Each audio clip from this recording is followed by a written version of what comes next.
does it get, SK? Why not us, Charlie? Today, live from the Pinecrest Inn, it's the Smylie Show. So long, everybody. This is the Smylie Show. Looking ahead to this regular season finale next week at the Wyndham and looking to where we stand, and really, I think three sort of main categories, Smylie. Some notable names that are outside the top 100, and then outside the top 70, and outside the top 50. And I think that they're notable in two different cases, right? They're, of course, in the context of the season that will end in a regular sense after next week, but also will extend into the fall for guys that are trying to finish top 100 or better and retain their full 2027 PGA Tour status, going forward. But I also think it's interesting, especially with these names I'm going to mention right now, to think about not knowing how the fall is going to get reconfigured under the new 2028 Championship Tour, Challengers Tour, and if there is a cutoff, that these guys I'm going to note here could end up being a group of players you'd see on that Challengers Tour after the Wyndham Championship. So I'll start with Rasmus Højgaard, who's currently 103rd. Michael Brennan, 105th, which is, man, it's tough. Like, your driver's seat, you win. Obviously, I mean, both of those guys, man, were in good position. Like, they were two guys that could have won today. Could have changed their, the outlook of what their, FedEx Cup ranking potentially could be. Now they're, on the outside looking in, like you're talking about. Davis Riley as well, 108th. I mean, Thorbjornsen jumped from 69th to 38th with the win. Billy Horschel, 107th. Marco Pinge, 109th. Joel Damon at 119th. Pains me to read Hao Tong Lee at 129th. Please do not take him from us. I need him to keep his guard. Luke Clanton at 147th. Garrick Higo, 163rd. Nick Dunlap, 165th. And Neil Shipley and 184th. I know it's kind of cherry picked, but I mean, I'm looking at that as like guys that, hey, play well this next week, play well in the fall, and get inside top 100. But also, that's if that is Challengers Tour in 2028, there are a lot of guys that I care about going and watching on off weeks. Oh, 100%. And just to, not to pick on a couple of the guys, but I think like Luke Clanton probably surprises me the most. I felt like he was going to be a guy that at worst was going to be, in that 70 to 100 range if he had a bad year. Really surprised to see that he's 147th on the FedEx Cup. Felt like his game was suited for the PGA Tour right away out of college. So, maybe this fall will be where, it finally kind of clicks for him. Would not be surprised if he won this fall, which would, catapult him most likely inside that top 100, keeping his tour card. So that's a fun storyline to follow. Neil Shipley's a pretty big shock. I know his putter was always something that was a big weakness for him. And now it's definitely been exposed on the PGA Tour. Ball striking's actually been really good this year, but the putter's been really, really poor. So look for him to make changes there. And it's, there's a lot of guys that I see on this list, man. Like even Chris Kirk's 127. This guy's been on tour. Another guy that forever. had a chance this week, right? Another guy. There was a ton of storylines. And so heading into the Wyndham next week, we're going to see plenty of guys that, look good for a long time, but man, when you start making a couple bogeys, you drop from that second to the fifth to the sixth, and all of a sudden those points really start to dwindle.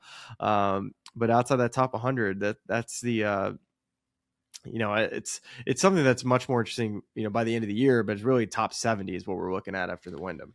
And so that leads to the next group of names I'll read you, which are 71 to 100 right now. Would retain their tour cards for 2027, but would not make the 2026 FedEx Cup playoffs. They would not play well next week at the Wyndham Championship. So Lucas Glover at 96th, Tony Finau at 89th, Brooks Koepka at 86th, Jason Day at 75th, and Keegan Bradley at 72nd are the names that kind of popped the most for me. Yeah, Keegan, definitely. And then Tony Finau, I guess the last 2 years now, it's a bit of a trend, man. Like it's, wasn't in the majors really this year for the most part, right? He's not hitting it as far. His iron game isn't as good as it was, which it was elite there for quite a number of years. And just, he was a guy that dominated the par fives. Not to say that he still isn't. I'm not sitting here looking at the stat sheet, but it feels like he just doesn't have the pop in the bat. And then the putter's been inconsistent. It just hasn't been something that gets hot or streaky. It's been something that's just been kind of babysat, it feels like.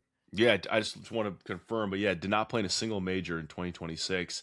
And what's interesting on that one too is like I saw some think pieces on Rory this week, as we're kind of heading towards the playoffs. There's always a drama of like, is he going to play in Memphis or not? And, comments he made on the back end of the Open Championship where he effectively said, hey, like, I just don't feel as much juice right now for the PGA Tour. 6-time major winner, completed the career Grand Slam. His priorities are going to be that, playing in a number of national opens, and then probably spending a lot of time with his wife and daughter. Like, it's important time to be a dad, as Poppy grows up. And I think that's one of the things we love the most about Tony Finau, and the reason why we root for him is like he and Lena and their kids are always having fun together on the road. And I wonder if it's like, Tony Finau's won multiple times on tour, put together a pretty solid career. You're 36 years old. Your plus skill was that distance, that speed.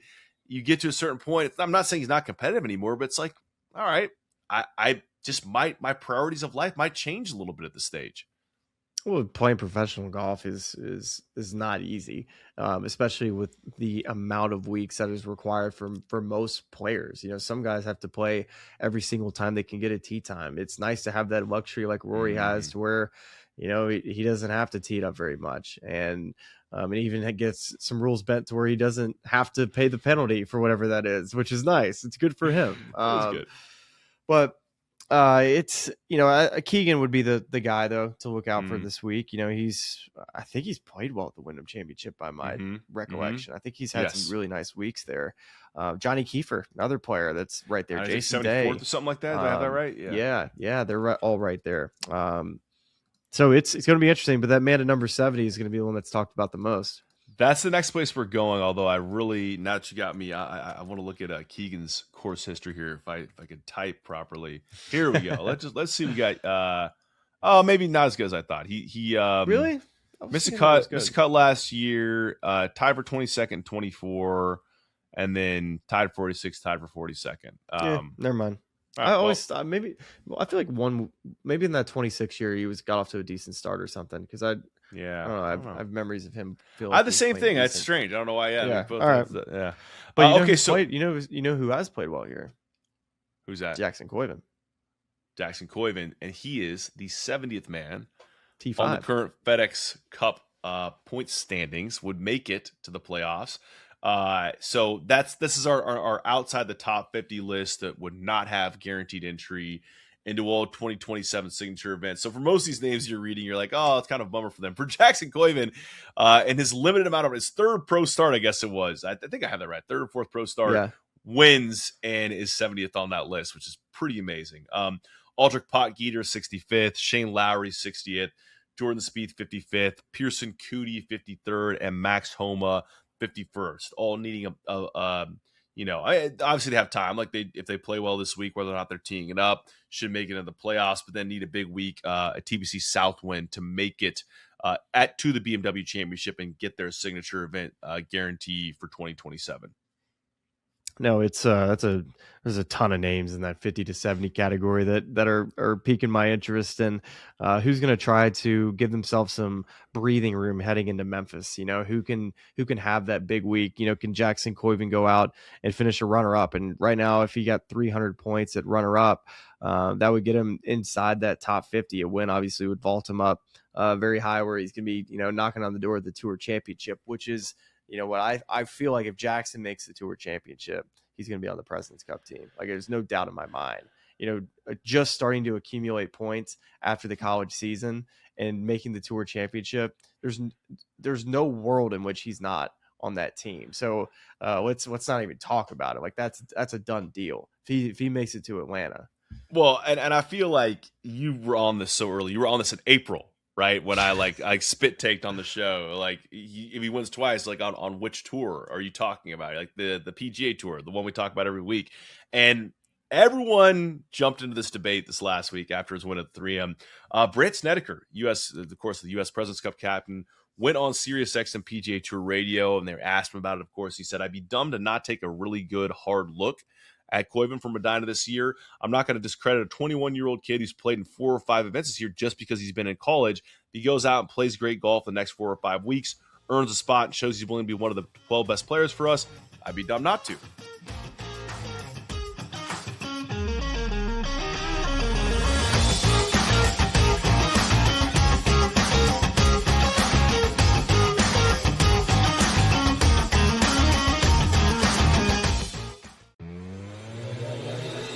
Philly had issues elsewhere last year that were on full display in the playoff game against the Niners.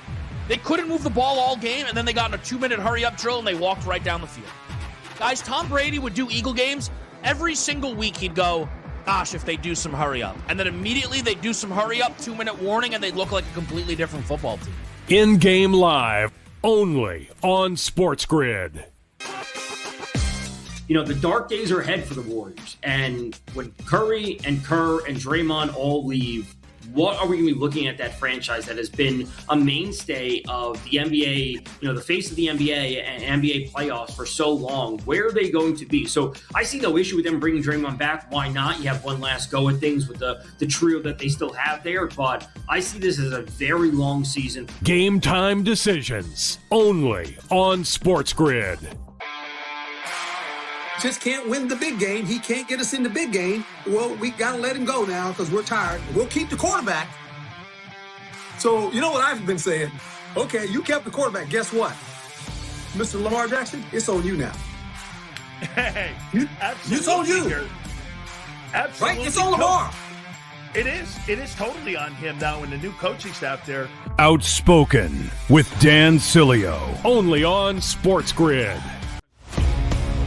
I'd be looking to sell Louis Varland at this point just because his success has been great, but I'm also worried about how many more opportunities he's going to have given the dynamic of where the Blue Jays sit in the standings. You know, we've heard some rumors that they may be wanting to trade Jeff Hoffman, and it could open up a lot of opportunities for Louis Varland, but there's also nothing pushing the Blue Jays to continuously have out a great player when they're fighting for nothing when it's all said and done. Pro Baseball Today, only on SportsGrid.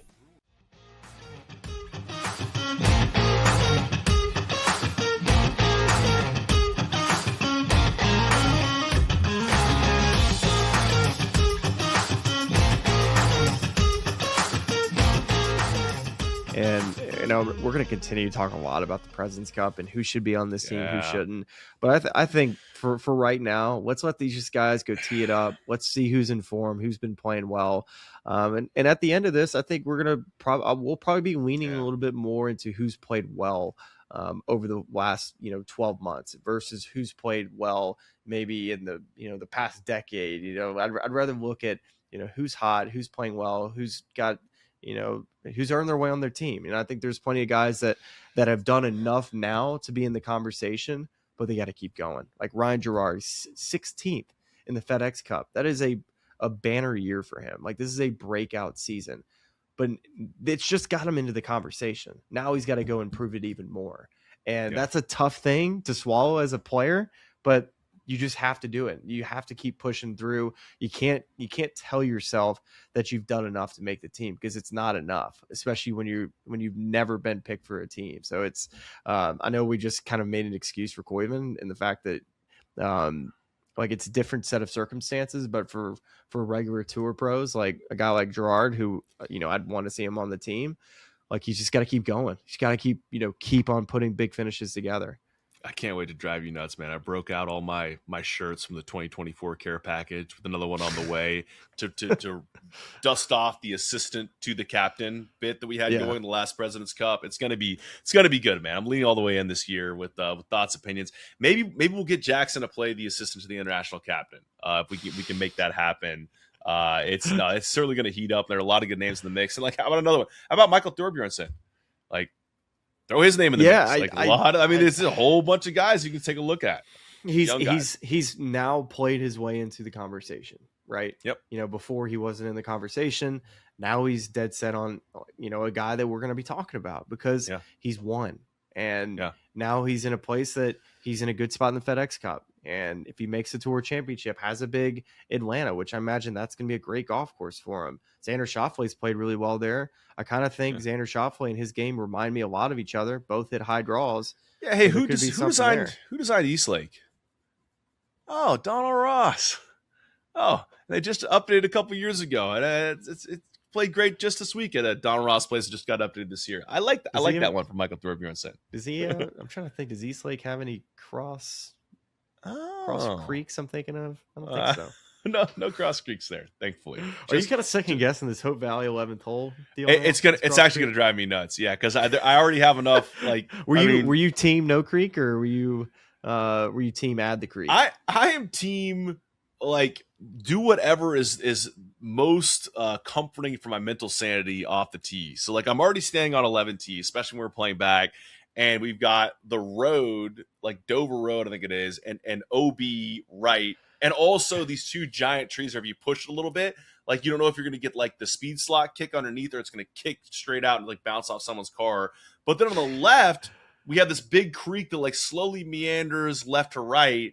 And if you're a tee up for, like, a lot of the tournaments we play, and you hit it too good, you get a kick off, like, some hard pan where there's a bunch of trees over and the grass isn't growing, you're in the creek on that side. So these are all the things I think about every time I tee it up there. What better way to add to my mental anxiety and burden than if you put a creek across the middle of it? I mean, I effectively what's going to happen is I'm just going to hit, like, 4-iron or 2-iron every time, then just hit that same club again to the green. So look forward to that greatly in 2028.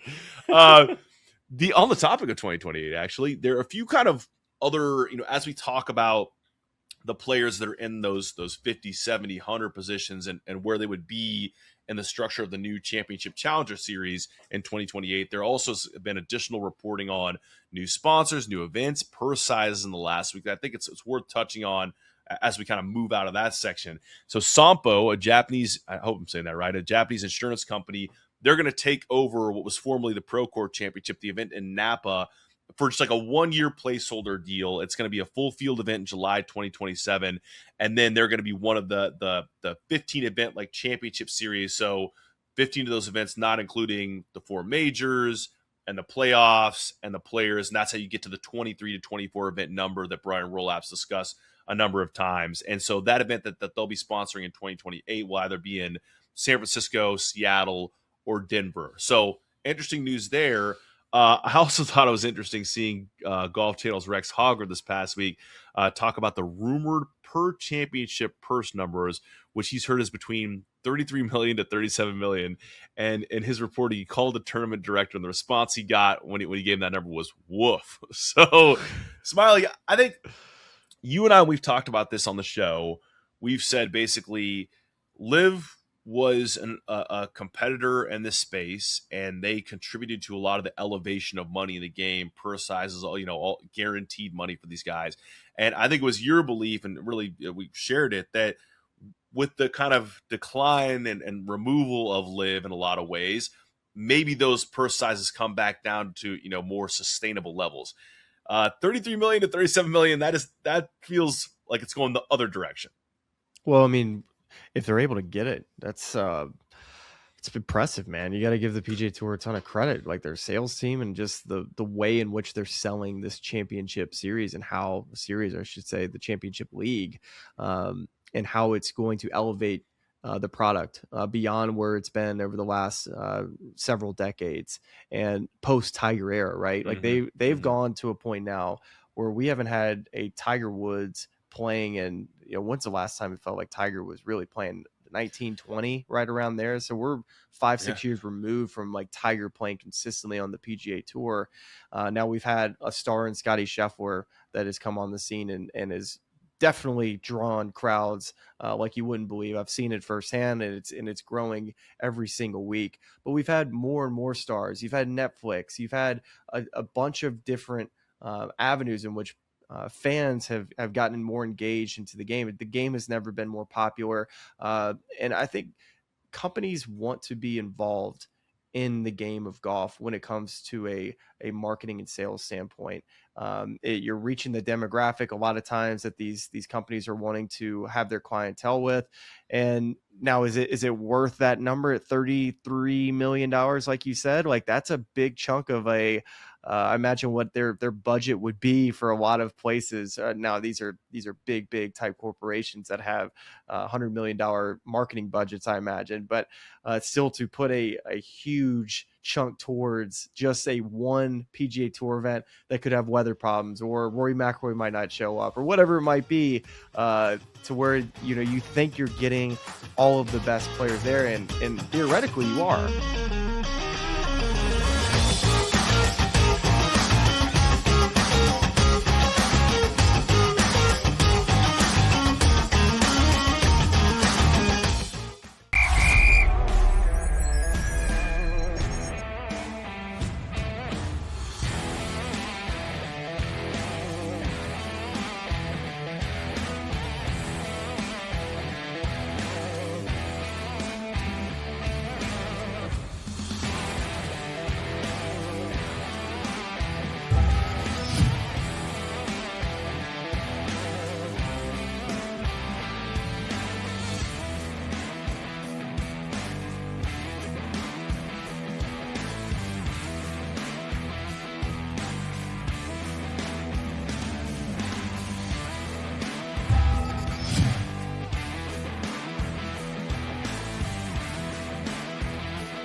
business model, really, and saying, hey, we need to create more scarcity, or at least, Do you think there's stratify leverage? it. Do you think there was leverage? Like, do you think there's that much demand to be a That's what I think you're going to find out pretty dang quick.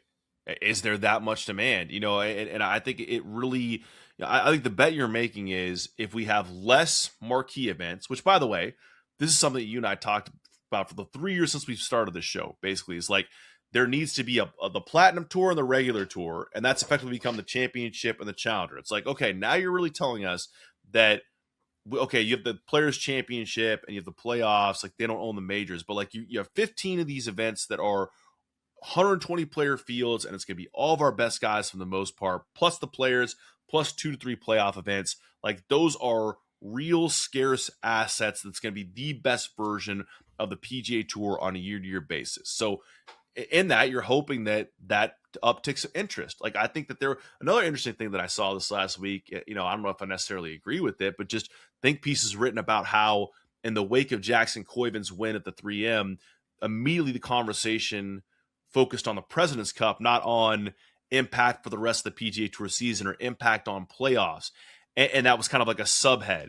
And I think there's something to that. It's like you've gotten to a point where, of course, the event serves a purpose. People are going to watch on a week in, week out basis, but there's less of a care about what it actually means in the sense of that competitive structure. So by restructuring these things, the entire format into the stratifying into the top tier and the second tier, and making each of those one have a ton of value, then maybe you're coming out of championship event 13, and even if there is a Ryder Cup later that fall, you're talking about the next 2 or 3 or 4 events you're going to see for the rest of the season because they all matter a ton for the PGA Tour. So I think that's one. I think 2 is where they go for these markets. If they're going to big markets, like is that resulting in good on-site fan support, but also support from businesses that headquarter out of those places? You know what I mean? Like, can you get the equivalent support of like a Coca-Cola in Atlanta for East Lake that, whether that's in Denver or Seattle or San Francisco, some of the places we mentioned for, Sampo coming in, but any sponsor, any major market. And I think that's one where I'm a little iffy on it. Like, I think that you look at the Cadillac Championship, what they did really well is go get a big ticket sponsor in there, one that wants to step up to the plate and pay like a big fee to sponsor that event. And that's you solve the marketing piece there. But you look at the on-site support and sort of fan engagement, the way it presents on TV, and you're like, man, I don't know what if you're trying to like is the check worth? Is the check worth what we're watching as a viewer? Because you're I'm sure that there are a ton of different goals for any sort of marketing director, putting a spin together. Like obviously a lot of them are, hey, we have hospitality on site, so we can bring like our clients here. We can make this some sort of perk. But there's also like you're putting your name on something that is publicly presented for 4 straight days on television, on social platforms. And if people are taking screenshots saying, look, there's nobody here at the Cadillac Championship, it's like, I don't know if I like being associated with that. And I think the third thing that I think about is that venues matter. That like there are places that are, like people, like some Riviera, people argue that's going to be a big one, man. Like the fact that we're not going to be going back there. Or like, even like small markets where, you argue about whether or not Hilton Head should support an elevated tour event, but Harbor Town's such a good venue. Like so interesting and intriguing. Like I'm not saying it's the heart and soul of the PGA Tour, but like that's the type of event that has just been, on the PGA Tour for forever. Like same with Colonial. Like that is, there's so much history at Colonial. I remember walking on that first tee thinking like, seeing the names on the wall, I'm just like, man, this is so cool to be a part of this event. And the fact that it's being debated as like possibly not being an elite event. I'm like, what are we doing here? Like this place is historic. Well, and I get why that there are, things at play there that are, related to, economic and business factors that are beyond the intelligence base that this podcast has. There are a lot smarter people out there that can inform on that. But I do think that it's, you're if you're talking about it's coming down to money though. Like you're talking about money. Yeah. Which, you're asking a sponsor like, hey, come to this smaller event in this smaller market. but still pay 33, 37 million because it's the heart and soul of the PGA Tour, because we really like the course. I can understand why there's some hesitation from that person as to whether or not they want to cut the check. But then someone's got to make a sacrifice. So for someone's the fans that want to see these places, or even listening to the players, they're like, if we're going to golf courses that we don't want to play, that we have no history with, and there's no relationship with this city or just the people there, like there's something cool about going to the same place every single year. And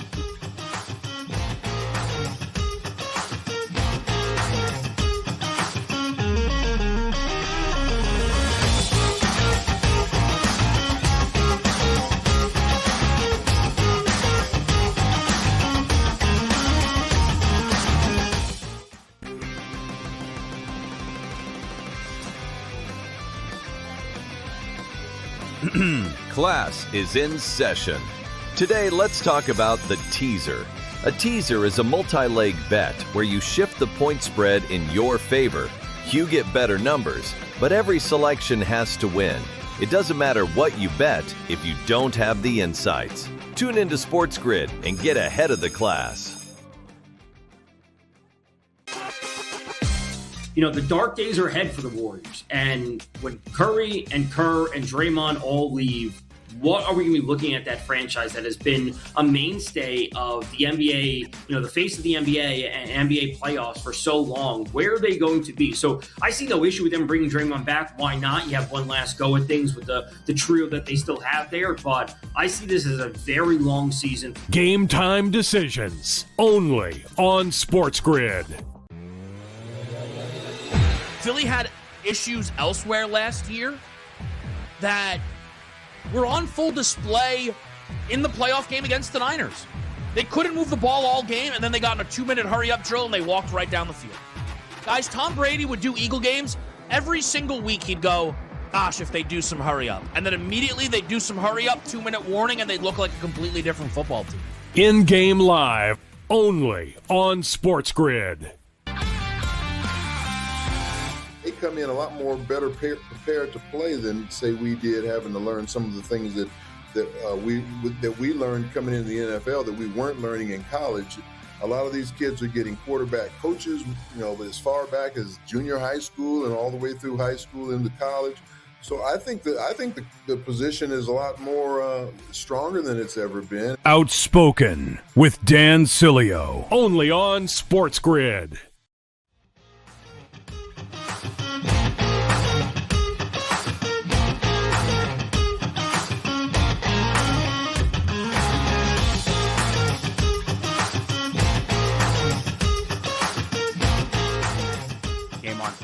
I've always been very fond of the kid. He's very thoughtful, very kind. He's a competitor, and he can be a dog, but we can be kind and also competitive. Smylie, it's like all those years ago when I first came on tour 2 decades ago, guys who wouldn't get it done, people be like, he's too nice to get it done. And I'm like, how would being an make him putt better? You know what I mean?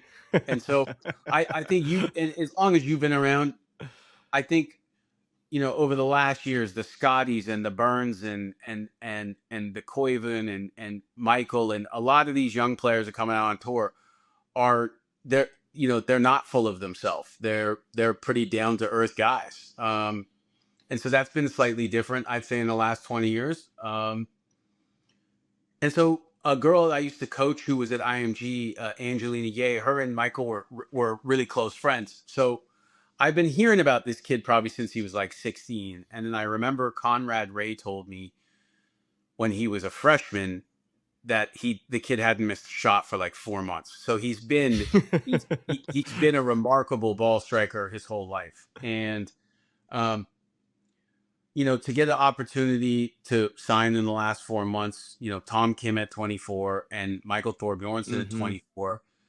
These guys were 4 years of age when I started coaching on tour. And so what you bring, as time has changed, I started out as like a fast talking, smart talking, know everything, insecure, completely focused, driven, wanted to make money, wanted players to win trophies, and then saw the illusion of all that. And so I think now, like after 20 years, I'm out of mistakes. Like I've made all of them, Smylie. And Mm-hmm. I think that these players are the safest from my influence they've ever been.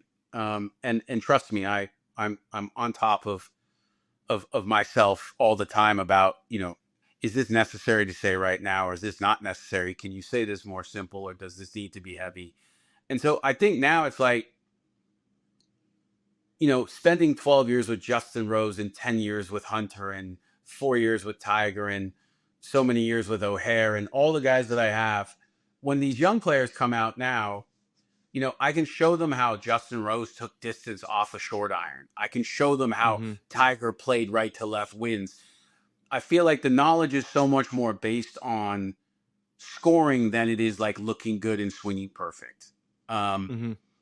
And so when I start with young players like this, who are way more lost in their mind than they are, they're not really that lost. I mean, you got to remember, outside of Cameron Champ, every person I'd ever coached on the PGA Tour, Smylie, were on the PGA Tour when I met them. And that's why, I'll never understand the arrogance of coaches when we try to make it look like, man, it's all us, when it's just not. Like, I charge 5% of what a player earns, so I'm technically 5%. And so, my badge on PGA Tour, it says player support, Smylie. That's all it says. So what does that mean? Support the player. So sometimes that's off the course. Look, we're all, my saying is humans first, golfers second. And guys make fun of how philosophical and how I get, but that's just, I've always been like that. And, I think with these young guys, it's just getting them to understand, like, I've been out, I've seen it all. You're fine. Yeah. A career is a really long time, like a really long time. And there's no way, if you're the best investment banker in the world, there's no way you're not losing money in downturns. It's just, it's just the market. And this is similar. So it's just not always going to go this way. It's basically what happens over time. I think with Scotty Scheffler in college, his up was here and his down was here. Well, his up is just slightly higher now, but his down is not as low. And so I think when you become the best version of yourself, your bad golf just isn't as bad as it was, because all of their good golf is so good, right? Right. And yeah, it totally is. I mean, look at the kid who won in Dominican, the Italian kid. That's the first person in 20 years who's won on tour, and I didn't know who he was. I mean, how many people are good at this game, bro? No, tons. I mean, I see it every single week out on the PGA Tour. There's always a new player that comes out, and I see his golf swing. I'm like, how is this guy not a top 10 player in the world? Like, what is he doing wrong to not be to this level? And and it happens every single year. I'll see a player like that catches my eye.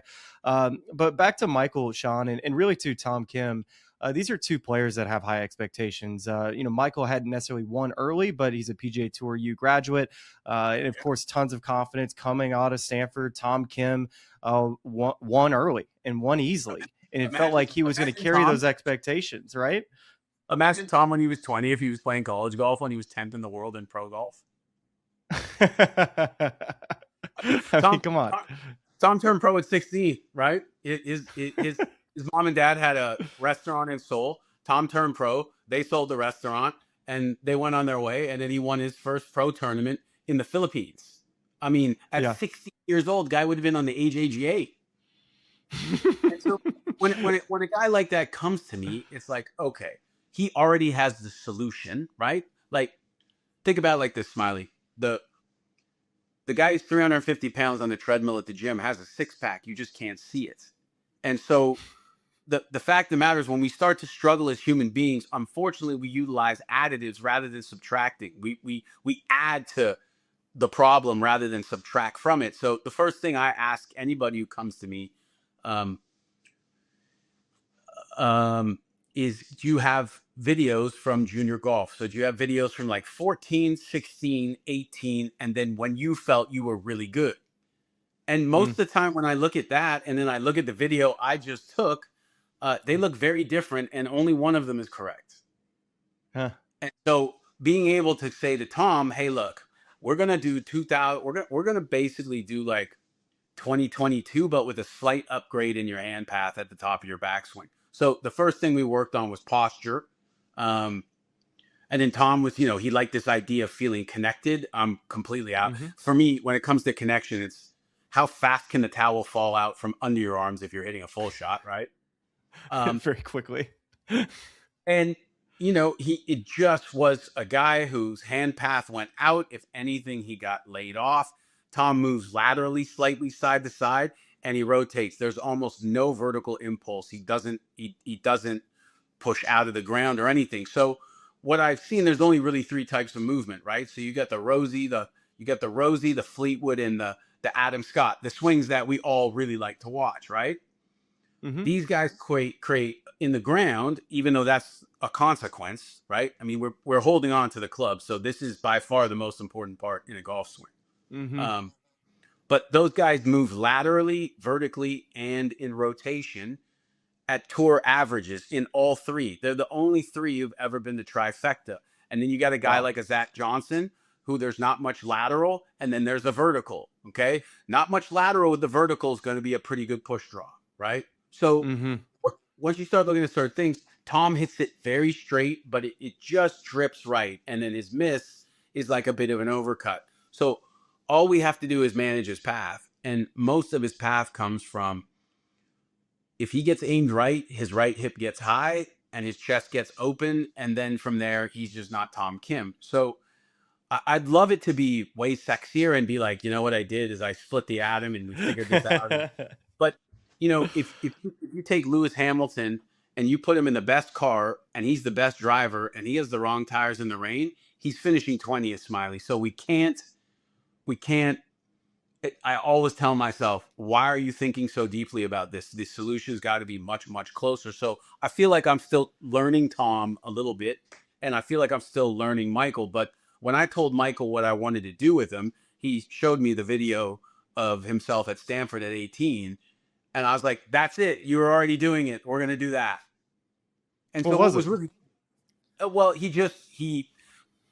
so we discussed this earlier, but when someone adds a lot of left side bend, then their head's going to drop.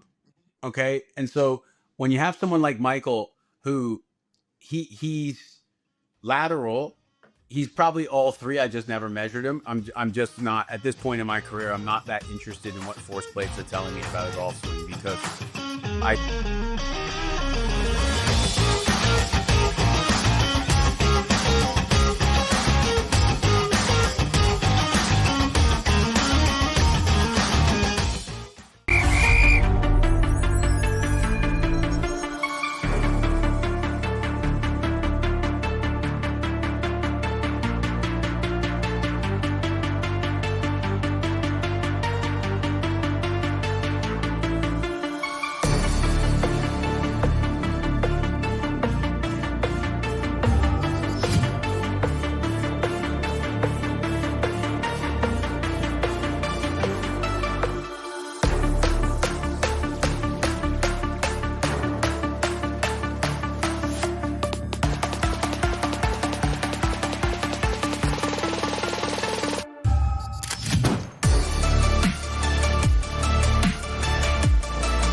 all we have to do is manage his path. And most of his path comes from, if he gets aimed right, his right hip gets high and his chest gets open. And then from there, he's just not Tom Kim. So I'd love it to be way sexier and be like, you know what I did is I split the atom and we figured this out.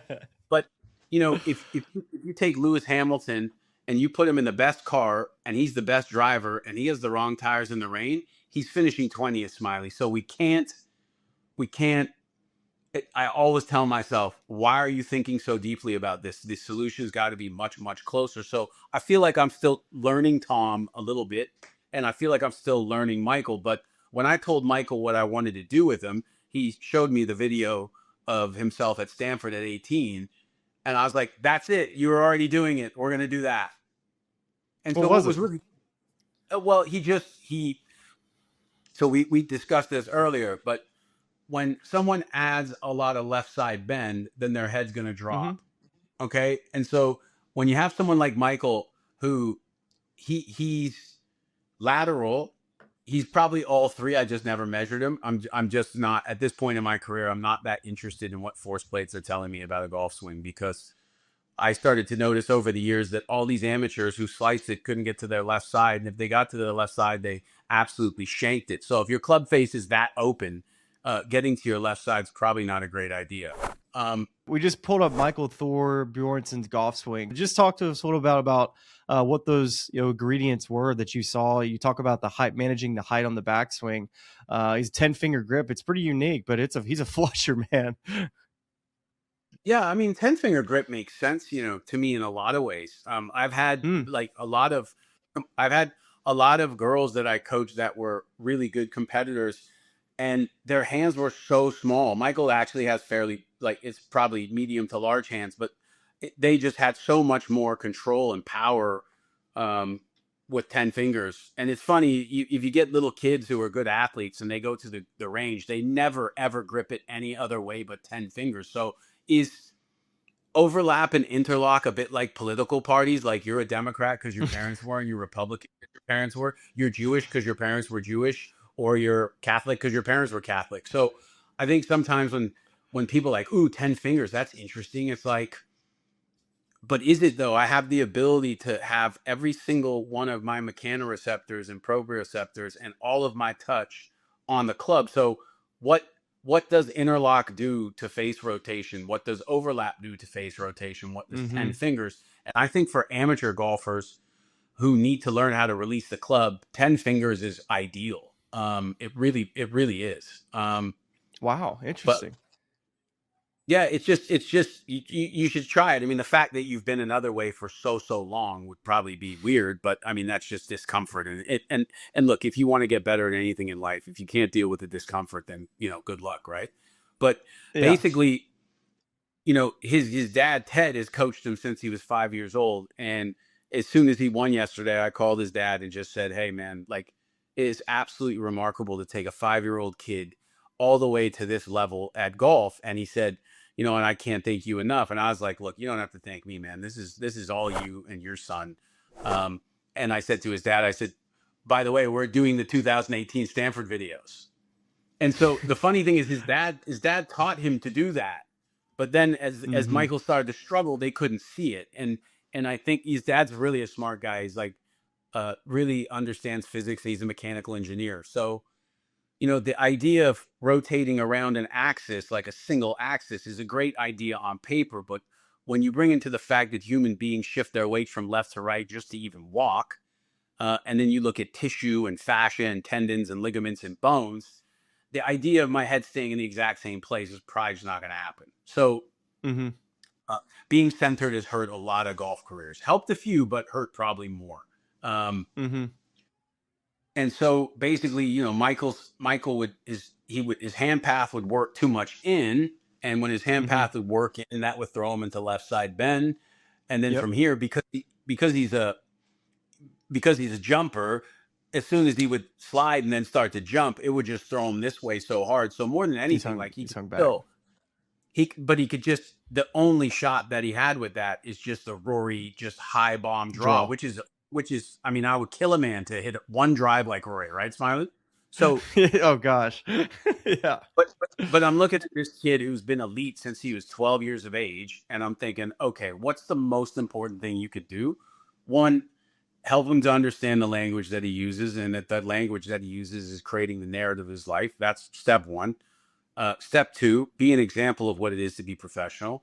And then step three, how can I ensure that this kid never gets stalled because of injury? And that's it. Mm-hmm. Because if he stays uninjured, then the sky is the limit, really, for a lot of them, right? So what we did was, where he got in his posture was, I have I know it's hard to see, but I have a preference where, I gotcha. And I learned this years ago from George Yankees, okay, who I love deeply. And George was all about the humerus being over the toe.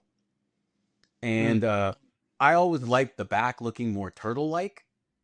So I guess my players were kind of there, but when George explained it to me, I was like, man, that makes so much sense. And so Michael was kind of tilted over in the chest quite a bit and in his toes.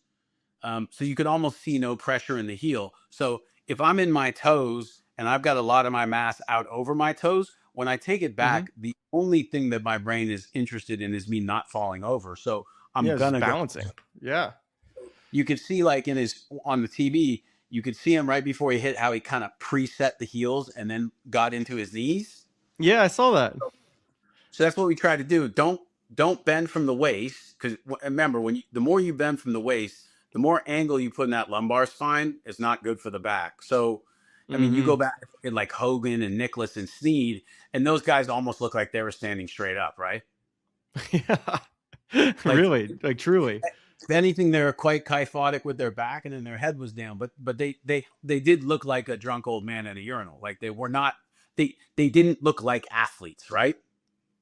To be fair, our technology now with like driver, Sean, it's like tougher to get the golf ball to have enough spin and get the height on it if you stand kind of stacked and stand straight up. It feels almost at times like, because the ball comes off with lower spin on a lot of these drivers that people hit, that everybody gets tilted and they, get squatted because they feel like they got to hit up on it just to get that ball flight they're trying to chase. You know what I mean?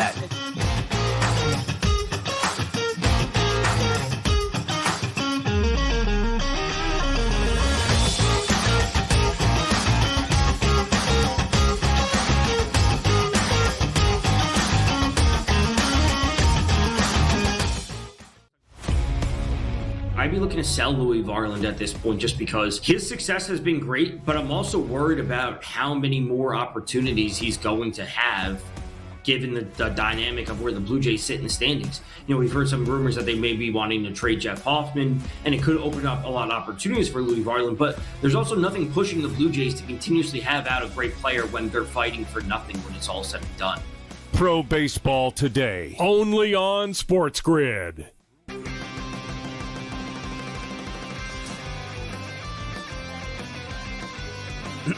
Class is in session. Today, let's talk about the teaser. A teaser is a multi-leg bet where you shift the point spread in your favor. You get better numbers, but every selection has to win. It doesn't matter what you bet if you don't have the insights. Tune into SportsGrid and get ahead of the class. The dark days are ahead for the Warriors. And when Curry and Kerr and Draymond all leave, what are we going to be looking at that franchise that has been a mainstay of the NBA, the face of the NBA and NBA playoffs for so long? Where are they going to be? So I see no issue with them bringing Draymond back. Why not? You have one last go at things with the trio that they still have there. But I see this as a very long season. Game time decisions, only on SportsGrid.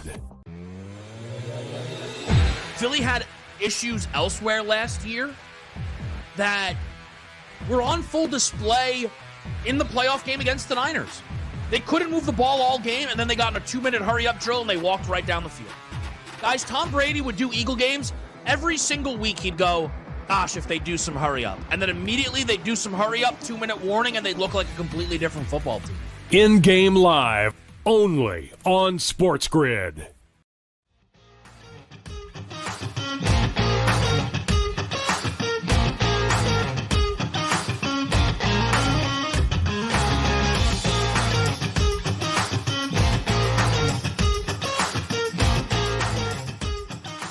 properly, then I won't do it because it's not my job. One, my badge says player support, and two, sometimes, I had dated a lot of girls that I thought were great, but there was only one that I'm married to now. And so sometimes there's a deeper vibration, there's a frequency, there's a chemistry, and you can't fake that stuff. Mm-hmm. Well, you're doing a great job, Sean. As you can kind of see here in the screen, if you're a player who doesn't have the opportunity to have the trusted eye of Sean Foley, well, he's created swing products with David Woods on multiple occasions. I got a couple of them right here. Pro Sender, got the Pro Sender Widener. I know a bunch of guys are using this. They're talking a lot about how helpful it is with their chipping, their wedge play, and that connection. I know that is a fleeting feeling, but it's definitely, from my perspective, I felt that. And then also you put this in between your arms, and then there's other products as well.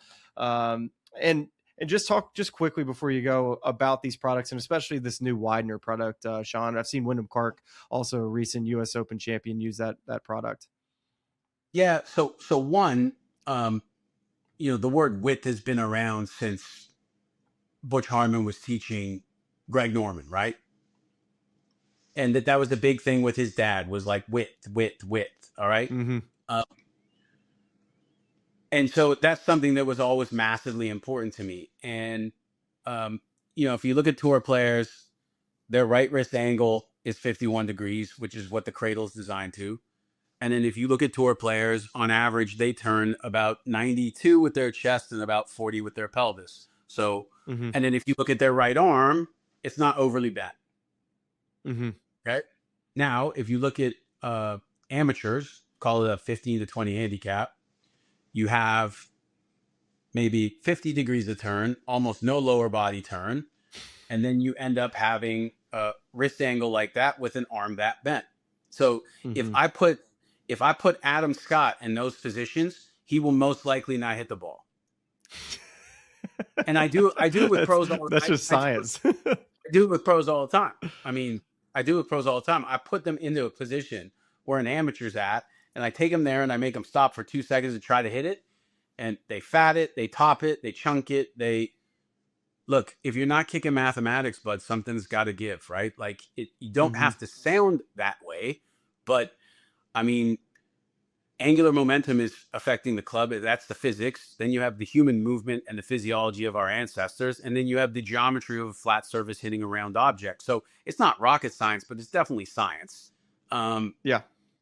It's definitely science. And for me, when people are like, can I give you my opinion? Unless we're talking about, like, if you like French fries or potato chips, then I have no interest in people's opinion, because I think where we're kind of stuck as a society right now is there's been like an attack on evidence. There's been an attack on science. There's been an attack on facts, to the point that you even hear politicians say that's an alternative fact. I can't even believe I've ever heard these words before. What's an alternative fact? And so for me, I think the two things that have always added abundance to my life is that, knowledge is power and kindness is so important. So if you spend your whole life attaining knowledge and being kind, you're going to have a pretty good go. 100%. All that very well said.